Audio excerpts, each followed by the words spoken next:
नवम जातीय परिवेश ऊर्जा और जलवायु परिवर्तन सम्मेलन 2024 जलवायु परिवर्तन और मानव कार्यकलाप मरुभूमि विस्तार प्रक्रिया को वृद्धि करिबारे सहायक होउछि। एही परिप्रेक्षी रे इंस्टीट्यूट ऑफ क्वालिटी एवं environment management services private limited IQEMS द्वारा जातीय सम्मेलन आसंता जून 8 रे होटल दी न्यू मैरियन अनुष्ठित होइतला।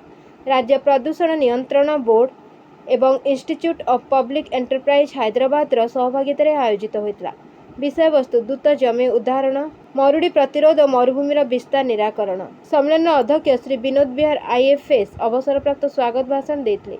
पीड़ित जमीर पुनरुद्धार कार्यक्रम को अग्राधिकार भित्ति कार्यान्वयन परिवेश अनुकूल विकास मूल लक्ष्य। IQEMS परिचालना निर्देशक तथा आलोचना चक्र आवाहक श्री देवव्रत पाणिग्राही प्रारंभिक मंतव्य दे ए दृढ़ मत प्रकाश करिसेंति।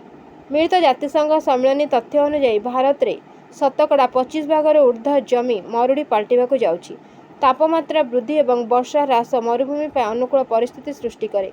वृक्षर आवरण वृद्धि कृषि जंगल सृष्टि और परिवेश संबंधी नियमावलीर पालन जलवायु परिवर्तन प्रभाव ह्रास करिबारे सहायक होब। मुख्य अतिथि राज्य प्रदूषण नियंत्रण बोर्ड सदस्य सनिव तथा निर्देशक स्वतंत्र सचिव जंगल परिवेश एवं जलवायु परिवर्तन विभाग डॉक्टर के मुरुगेसन भारतीय वन सेवा और सम्मानित अतिथिवृंद उद्घाटन उत्सव में जोगदे मत देते।